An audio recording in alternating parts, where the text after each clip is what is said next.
Physics inside out लाया आपके लिए experiment to study the relation between current and capacitance in an AC circuit. इसमें हम series circuit को भी डिस्कस करेंगे और इसके साथ साथ पैरेलल सर्किट को भी डिस्कस करेंगे। एक्सपेरिमेंट में सबसे पहले हम introduction to the experiment discuss करेंगे, उसके बाद ऑपरेटर्स की कंप्लीट डिस्क्रिप्शन, उसके बाद एक्सपेरिमेंट को प्रॉपरली परफॉर्म करेंगे और इसके साथ साथ ऑब्जर्वेशंस नोट करेंगे और कैलकुलेशंस करेंगे। फाइनली रिजल्ट्स फाइंड करेंगे और ग्राफ प्लॉट करेंगे। तो लीजिए सबसे पहले इंट्रोडक्शन टू द एक्सपेरिमेंट। आप जानते हैं कि कैपेसिटर एक ऐसी डिवाइस है जो कि चार्ज को स्टोर करता है, लेकिन एसी सर्किट में कैपेसिटर अल्टरनेटिंग करंट को अलाउ करता है। अल्टरनेटिंग करंट कैपेसिटर में से पास कर सकता है। किसी भी एसी सर्किट में जो कैपेसिटर है वो जस्ट करंट के फ्लो को अपोजिशन प्रोवाइड करता है, यानी एक रेजिस्टेंस प्रोवाइड करता है जिसको हम कैपेसिटिव रिएक्टेंस कहते हैं और इसको XC से डिनोट करते हैं। किसी भी एसी सर्किट में जब कैपेसिटर में से अल्टरनेटिंग करंट पास करता है तो उस केस में करंट वोल्टेज से लीड करता है 90 डिग्री के साथ, यानी कि इन दोनों के दरमियान फेज डिफरेंस होता है। कैपेसिटिव रिएक्टेंस इनवर्सली प्रोपोर्शनल होती है फ्रीक्वेंसी ऑफ एसी सोर्स और कैपेसिटेंस ऑफ कैपेसिटर के, जो कि हमें इस इक्वेशन से मालूम होता है x is equal to 1/2πfc, यानी जैसे जैसे फ्रीक्वेंसी इंक्रीज करेगी कैपेसिटिव रिएक्टेंस डिक्रीज करेगी और जैसे जैसे कैपेसिटेंस इंक्रीज करेगी वैसे वैसे कैपेसिटिव रिएक्टेंस डिक्रीज करेगी। इस फार्मूला में f फ्रीक्वेंसी को शो करता है जो कि अप्लाइड एसी की फ्रीक्वेंसी है और c कैपेसिटेंस को शो करता है। जैसे जैसे कैपेसिटेंस इंक्रीज करती है कैपेसिटिव रिएक्टेंस डिक्रीज करती है, जिसकी वजह से करंट इंक्रीज करता है। और यह हमें कहां से मालूम होता है? ओम्स लॉ से, जो कि I is equal to V/XC है। इस रिलेशन से यह मालूम होता है कि जैसे जैसे कैपेसिटेंस इंक्रीज करेगी वैसे वैसे करंट एसी सर्किट में इंक्रीज होगा। अब डिस्कस करते हैं इक्विवेलेंट कैपेसिटेंस को। कैपेसिटर को पैरेलल सर्किट में भी जोड़ा जा सकता है और सीरीज सर्किट में भी। जब कैपेसिटर्स को सीरीज में कनेक्ट किया जाता है तो उस केस में तमाम capacitors end to end connect होते हैं। यहां पर हम टू कैपेसिटर्स कंसीडर कर रहे हैं, C1 एंड C2। जब इन दो कैपेसिटर्स को सीरीज में कनेक्ट करेंगे तो इक्विवेलेंट कैपेसिटर्स को कुछ इस फार्मूला से फाइंड करेंगे, 1/C equivalent is equal to 1/C1 plus 1/C2। यहां से अगर C1 और C2 को LCM ले लिया जाए तो ऊपर C1 प्लस C2 रह जाएगा, और अगर इसका रेसिप्रोकल लिया जाए दोनों तरफ तो C equivalent is equal to C1 C2 over C1 plus C2 हो जाएगा। यानी इस रिलेशन से हम उन दो कैपेसिटर्स की इक्विवेलेंट कैपेसिटेंस फाइंड कर सकते हैं जिनको हमने सीरीज में कनेक्ट किया है। सिमिलरली अगर हम थ्री कैपेसिटर्स को सीरीज में कनेक्ट करें तो उस केस में इक्विवेलेंट कैपेसिटेंस का फार्मूला कुछ इस तरीके से होगा, 1/C equivalent is equal to 1/C1 plus 1/C2 plus 1/C3।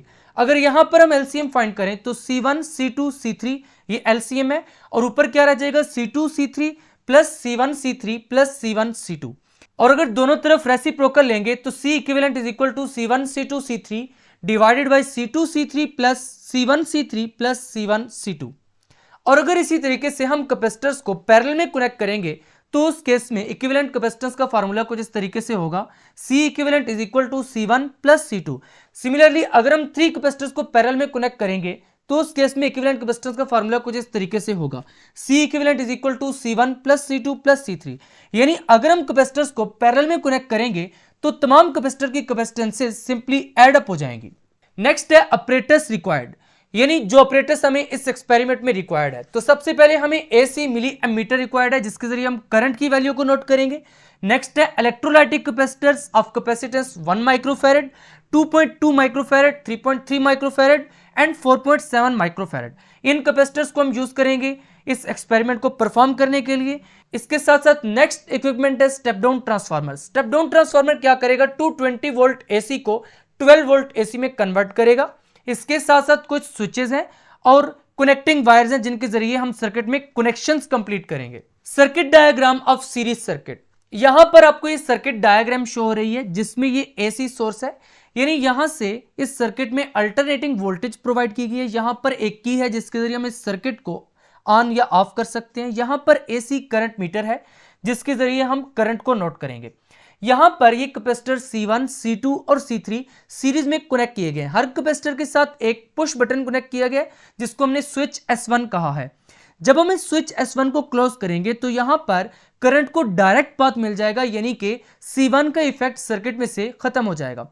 इसी तरीके से C2 के साथ भी एक स्विच है जिसको S2 कहा है। इसी तरीके से C3 के साथ भी एक स्विच है जिसको S3 कहा है। इस तरीके से हम इन स्विचेस को क्लोज और ओपन करके डिफरेंट सीरीज कॉम्बिनेशंस को स्टडी करेंगे और वहां से कैपेसिटेंस और एसी करंट की वैल्यू नोट करेंगे। उनके दरमियान ग्राफ प्लॉट करेंगे तो हमें कुछ इस तरीके का ग्राफ मिलेगा। ये वो ऑपरेटर्स है जिसकी मदद से हम स्टडी करते हैं behaviour of capacitance in AC circuits.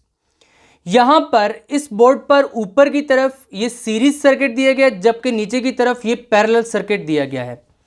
ऊपर वाले सर्किट में ये जितने भी कैपेसिटर्स हैं C1, C2, C3, C4, C5, ये तमाम कैपेसिटर सीरीज में कनेक्टेड हैं और हर कैपेसिटर के साथ एक पुश बटन भी कनेक्टेड है। यहां पर आपको दिखाई दे रहा है कि इस कैपेसिटर के साथ ये पुश बटन कनेक्टेड है जो कि यहां पर अटैच्ड है, और इस कैपेसिटर के साथ भी ये पुश बटन कनेक्टेड है जो कि यहां पर अटैच्ड है। Press to less this capacitor, जब हम इस पुश बटन को प्रेस करेंगे तो यहां से ये वाला कैपेसिटर सर्किट से रिमूव हो जाएगा, क्योंकि यहां पर करंट को डायरेक्ट पाथ मिल जाएगा, यानी कि इस कैपेसिटर का इफेक्ट खत्म हो जाएगा। अगर हम इस पुश बटन को प्रेस करेंगे तो कैपेसिटर C2 का इफेक्ट खत्म हो जाएगा। इसी तरीके से अगर हम इस पुश बटन को प्रेस करेंगे तो कैपेसिटर C3 का इफेक्ट खत्म हो जाएगा, और अगर हम इस पुश बटन को प्रेस करेंगे तो कैपेसिटर C4 का इफेक्ट खत्म हो जाएगा। कैपेसिटर C5 परमानेंटली सर्किट में कनेक्टेड रहेगा। यहां पर इस एमीटर के जरिए हम करंट की रीडिंग नोट करेंगे। यहां पर 12 वोल्ट AC प्रोवाइड किए गए हैं। इन तमाम कैपेसिटर्स की वैल्यूज इनके ऊपर दी गई हैं, इनको वन बाय वन देख लेते हैं। कैपेसिटर C1 की वैल्यू है 1 माइक्रोफैरड। कैपेसिटर C2 की वैल्यू है 2.2 माइक्रोफैरड। कैपेसिटर C3 की वैल्यू है 3.3 माइक्रोफैरड। कैपेसिटर C4 की वैल्यू है 4.7 माइक्रोफैरड। कैपेसिटर C5 की वैल्यू है 4.7 माइक्रोफैरड। कैपेसिटर C1 की वैल्यू है 1 माइक्रोफैरड। C2 की वैल्यू थी 2.2 माइक्रोफैरड। C3 की वैल्यू थी 3.3 माइक्रोफैरड। C4 की वैल्यू थी 4.7 माइक्रोफैरड और C5 की वैल्यू थी 4.7 माइक्रोफैरड। यहाँ पर इस सर्किट बोर्ड में ये एक स्विच प्रोवाइड किया गया है। अगर इसको हम इस साइड पर रखेंगे तो ये पैरेलल वाला सर्किट एक्टिवेट होगा, और अगर इस साइड पर रखेंगे तो सीरीज वाला सर्किट एक्टिवेट होगा। अभी हमने सबसे पहले सीरीज सर्किट को स्टडी करना है, तो इस स्विच को हम सीरीज वाली साइड पर कर देते हैं। यहाँ पर इस मिली एमीटर से रीडिंग नोट करने के लिए आप देख रहे हैं कि 0 और 5 के दरमियान टोटल 5 डिवीजन्स हैं। इट मीन्स कि एक स्मॉल डिवीजन 1 मिली एम्पेयर को रिप्रेजेंट कर रही है। तो यहाँ पर जितनी भी डिवीजन्स ये नीडल मूव करेगी, उन डिवीजन्स को काउंट करके हम 1 से मल्टीप्लाई कर देंगे, यानी कि जितनी भी डिवीजन्स आएंगी इतने ही मिली एम्पेयर करंट यहाँ से नोट होगा। इसके साथ साथ यहाँ पर अभी ये नीडल 0 पर प्रेजेंट है, यानी कि इस मिली एमीटर में कोई जीरो एरर नहीं है। सीरीज सर्किट में फर्स्ट रीडिंग नोट करने के लिए हम कैपेसिटर C1 और C5 को सीरीज में कनेक्ट करेंगे। C5 तो इस सर्किट में परमानेंटली कनेक्टेड है। अब हमने C1 को इस सर्किट में कनेक्ट करना है। इस पर्पस के लिए हमें C2, C3 और C4 के इफेक्ट को रिमूव करना होगा। इसके लिए हम इस पुश बटन को, इसको और इसको प्रेस कर देंगे तो यहाँ पर ये वाले कैपेसिटर्स रिमूव हो जाएंगे, यानी कि C2, C3 और C4 का इफेक्ट सर्किट में से खत्म हो जाएगा। जस्ट C1 और C5 सीरीज में कनेक्टेड रहेंगे। C2, C3 और C4 के इफेक्ट को रिमूव करने के लिए इनके कोरस्पॉन्डिंग पुश बटन्स को प्रेस कर देते हैं।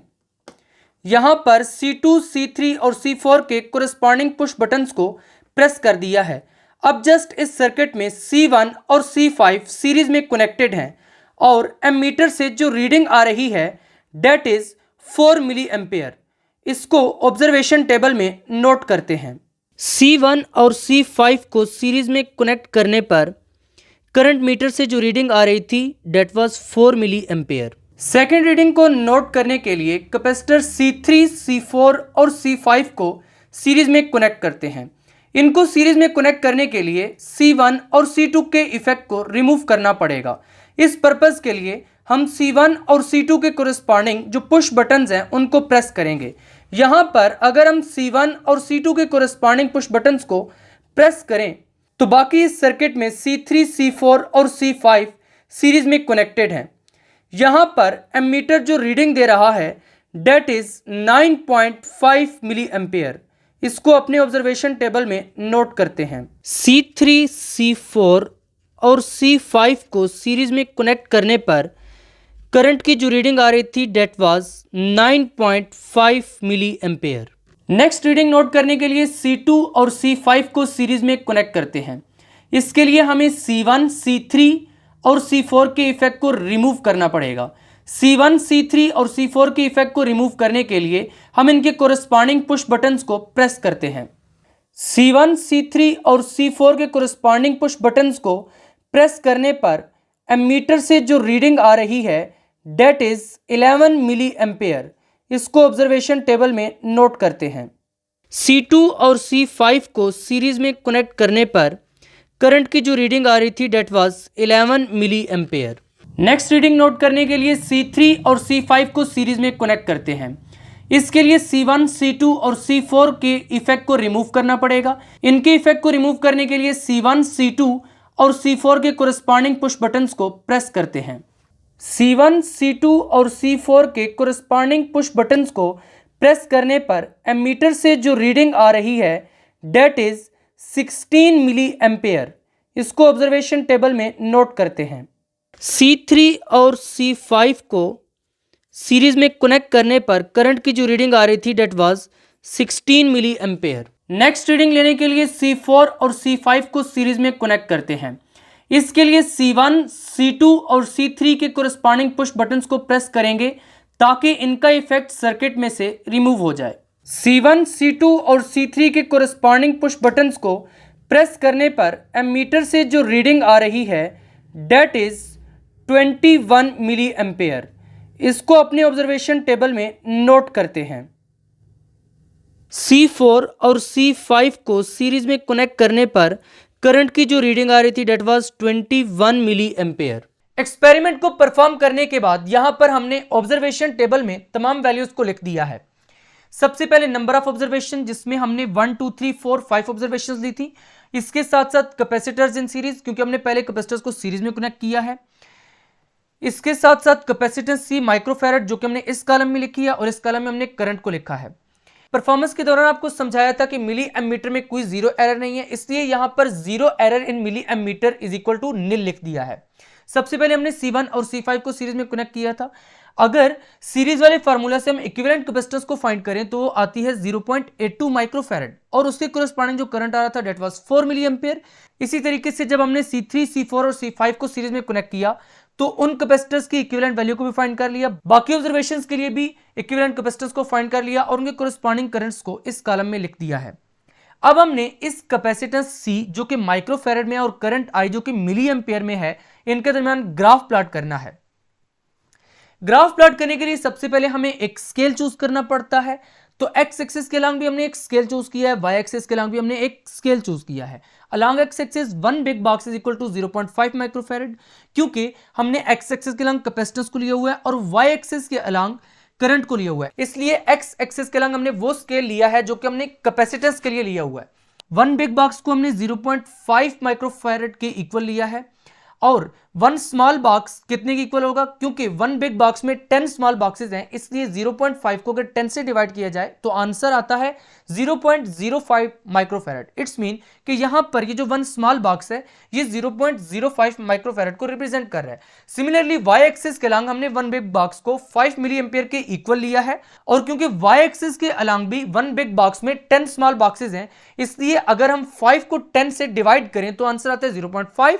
तो यहां पर जो स्मॉल बॉक्स है वो 0.5 मिली एम्पियर को रिप्रेजेंट कर रहा है। अब सबसे पहली रीडिंग थी 0.82 माइक्रोफैरड और उसके कोरस्पॉन्डिंग जो करंट की वैल्यू थी डेट वाज 4 मिली एम्पियर। इसका मतलब है हमने एक्स एक्सिस के अलॉन्ग 0.82 जाना है। तो यहां पर ये 0.5 है, this is 0.6, this is 0.7 and this is 0.8। तो यहां पर कुछ 0.82 आएगा और वाई के अलॉन्ग हमने 4 मिली एम्पियर तक जाना है। तो यहां पर क्योंकि ये 5 मिली एम्पियर है, this is 1 milliampere, 2 milliampere, 3 milliampere and 4 milli ampere.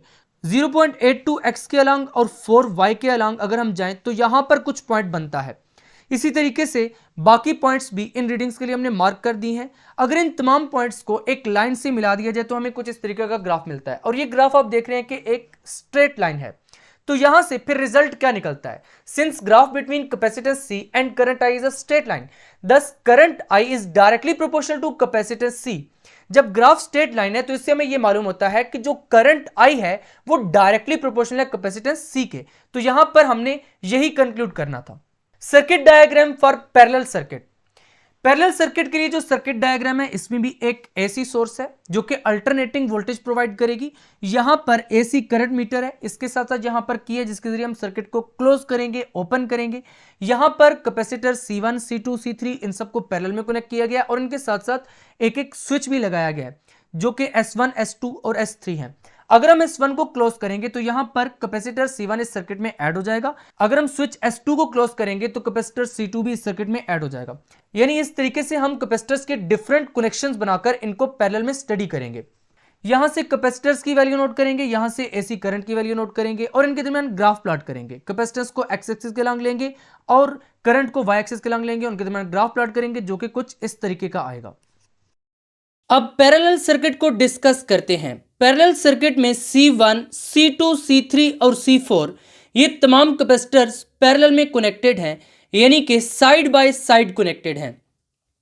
इस पर्पस के लिए हमें इस स्विच को पैरेलल वाली साइड पर सेट करना पड़ेगा। पैरेलल सर्किट को स्टडी करने के लिए यहां पर कुछ पुश बटन्स दिए गए हैं। जब हम C1 के कोरिस्पॉन्डिंग पुश बटन को प्रेस करेंगे इस तरीके से तो यहां पर C1 का इफेक्ट इस सर्किट में शामिल हो जाएगा और इस मिली एमीटर से कुछ रीडिंग आ जाएगी। अगर हम C2 के कोरिस्पॉन्डिंग पुश बटन को प्रेस करेंगे तो C2 का इफेक्ट इस सर्किट में शामिल हो जाएगा और वहां पर मिली एमीटर से हम रीडिंग नोट कर लेंगे। पैरेलल सर्किट में भी C1 की वैल्यू 1 माइक्रोफैरड है, C2 की वैल्यू 2.2 माइक्रोफैरड है, C3 की वैल्यू 3.3 माइक्रोफैरड है और C4 की वैल्यू 4.7 माइक्रोफैरड है। पहली रीडिंग नोट करने के लिए C1 और C2 के कोरिस्पॉन्डिंग पुश बटन्स को प्रेस करेंगे। इस तरीके से C1 और C2 पैरेलल में कनेक्ट हो जाएंगे और इसके कोरिस्पॉन्डिंग जो करंट की रीडिंग आएगी उसको मिली एमीटर से नोट कर लेंगे। C1 और C2 के कोरिस्पॉन्डिंग पुश बटन्स को प्रेस करने पर मिली एमीटर से जो रीडिंग आ रही है डेट इज 15 मिली एम्पेयर। इसको ऑब्जर्वेशन टेबल में नोट करते हैं। C1 और C2 को पैरेलल में कनेक्ट करने पर करंट की जो रीडिंग आ रही थी that was 15 milli ampere. Second reading note करने के लिए C1 और C3 को पैरेलल में कनेक्ट करेंगे। इस पर्पस के लिए हमें C1 और C3 के कोरिस्पॉन्डिंग पुश बटन्स को प्रेस करना पड़ेगा। C1 और C3 के कोरिस्पॉन्डिंग पुश बटन्स को प्रेस करने पर एमीटर से जो रीडिंग आ रही है डेट इज 18 मिली एम्पेयर। इसको ऑब्जर्वेशन टेबल में नोट करते हैं। C1 और C3 को पैरेलल में कनेक्ट करने पर करंट की जो रीडिंग आ रही थी that was 18 milli ampere. Third reading note करने के लिए C2 और C3 को पैरेलल में कनेक्ट करते हैं। इसके लिए हमें C2 और C3 के कोरिस्पॉन्डिंग पुश बटन्स को प्रेस करना पड़ेगा। C2 और C3 के कोरिस्पॉन्डिंग पुश बटन्स को प्रेस करने पर मिली एमीटर से जो रीडिंग आ रही है डेट इज 21 मिली एम्पेयर। इसको ऑब्जर्वेशन टेबल में नोट करते हैं। C2 और C3 को पैरेलल में कनेक्ट करने पर करंट की जो रीडिंग आ रही थी वो थी 21 मिली एम्पेयर। नेक्स्ट रीडिंग नोट करने के लिए C1 और C4 को पैरेलल में कनेक्ट करते हैं। इन दोनों को पैरेलल में कनेक्ट करने के लिए C1 और C4 के कोरिस्पॉन्डिंग पुश बटन्स को प्रेस करना पड़ेगा। C1 और C4 के कोरिस्पॉन्डिंग पुश बटन्स को प्रेस करने पर मिली एमीटर से जो रीडिंग आ रही है डेट इज 21.5 मिली एम्पेयर। इसको ऑब्जर्वेशन टेबल में नोट करते हैं। C1 और C4 को पैरेलल में कनेक्ट करने पर करंट की जो रीडिंग आ रही थी वो थी 21.5 milli ampere. Next reading note करने के लिए C2 और C4 को पैरेलल में कनेक्ट करते हैं। इन दोनों को पैरेलल में कनेक्ट करने के लिए C2 और C4 के कोरिस्पॉन्डिंग पुश बटन्स को प्रेस करना पड़ेगा। C2 और C4 के कोरिस्पॉन्डिंग पुश बटन्स को प्रेस करने पर मिली एमीटर से जो रीडिंग आ रही है डेट इज 24 मिली एम्पेयर। इसको अपने ऑब्जर्वेशन टेबल में नोट करते हैं। C2 और C4 को पैरेलल में कनेक्ट करने पर करंट की जो रीडिंग आ रही थी that was 24 milli ampere. Experiment को परफॉर्म करने के बाद यहां पर ऑब्जर्वेशन टेबल में तमाम रीडिंग्स नोट कर ली हैं। सबसे पहले जीरो एरर इन मिलीएमीटर जो कि नहीं था हमारे केस में, उसको नील लिख दिया है। सबसे पहले कॉलम में नंबर ऑफ ऑब्जर्वेशंस बिल्कुल इसी तरीके से जैसे हमने सीरीज सर्किट में लिखा था। उसके बाद कैपेसिटर्स इन पैरेलल, कैपेसिटेंस इन तमाम कैपेसिटर्स की, उसके साथ साथ करंट आई जो कि मिली एम्पेयर में था। सबसे पहले हमने C1 और C2 को पैरेलल में कनेक्ट किया था। C1 कितना था 1 माइक्रोफैरड, C2 कितना था 2.2 माइक्रोफैरड। इनको हमने ऐड करके लिख दिया जो कि आता है 3.2 माइक्रोफैरड। तो इसके कोरस्पॉन्डिंग जो करंट आ रहा था डेट वाज 15 मिली एम्पेयर। इसी तरीके से बाकी तमाम कैलकुलेशंस करके हमने इस ऑब्जर्वेशन टेबल को फिल कर दिया है। अब हमने यहां पर कैपेसिटेंस C और करंट I के दरमियान ग्राफ प्लॉट करना है, बिल्कुल इसी तरीके से जैसे हमने सीरीज सर्किट में प्लॉट किया था। तो यहां पर भी ग्राफ प्लॉट करने के लिए सबसे पहले हमने स्केल चूज करना है। तो इस केस में हमने एक्स एक्सिस के लिए जो स्केल चूज किया है उसमें 1 बिग बॉक्स 2 माइक्रोफैरड के इक्वल है। अगर 1 बिग बॉक्स 2 माइक्रोफैरड के इक्वल है तो 1 बिग बॉक्स में 10 स्मॉल बॉक्सेस हैं, तो 1 स्मॉल बॉक्स किसके इक्वल हो जाएगा 2 डिवाइडेड बाय 10, तो आंसर आएगा 0.2 माइक्रोफैरड। इसका मतलब है कि 1 स्मॉल बॉक्स 0.2 माइक्रोफैरड को रिप्रेजेंट कर रहा है। सिमिलरली वाई एक्सिस के अलॉन्ग हमने 1 बिग बॉक्स को 10 मिली एम्पियर के इक्वल लिया है। अगर 10 को 10 से डिवाइड करेंगे तो आंसर 1 आएगा, तो 1 स्मॉल बॉक्स कितने के इक्वल है 1 मिली एम्पियर के इक्वल है। यहां पर भी हमने इसी तरीके से पॉइंट्स मार्क करने हैं और ग्राफ प्लॉट करना है। तो सबसे पहला पॉइंट क्या है 3.2 एक्स एक्सिस के अलॉन्ग और वाई एक्सिस के अलॉन्ग 15। तो यहां पर अगर देखा जाए तो 3.2 कुछ इस जगह पर आता है और ये जो 15 है ये कुछ इस जगह पर आता है। तो हमने यहां पर ये पॉइंट मार्क कर दिया है। इसी तरह बाकी तमाम पॉइंट्स भी मार्क कर दिए हैं और तमाम पॉइंट्स को एक लाइन से मिला दिया है। इस तरीके से हमें यहां पर एक ग्राफ मिल गया है जो कि स्ट्रेट लाइन ग्राफ है। तो यहां से क्या कंक्लूजन निकलता है, since graph between capacitance C and current I is a straight line, thus current I is directly proportional to capacitance C। क्योंकि इस केस में भी करंट I और कैपेसिटेंस C के दरमियान ग्राफ स्ट्रेट लाइन है, तो ये इंडिकेट करता है कि करंट I और कैपेसिटेंस C दोनों आपस में डायरेक्टली प्रोपोर्शनल है। I is directly proportional to C।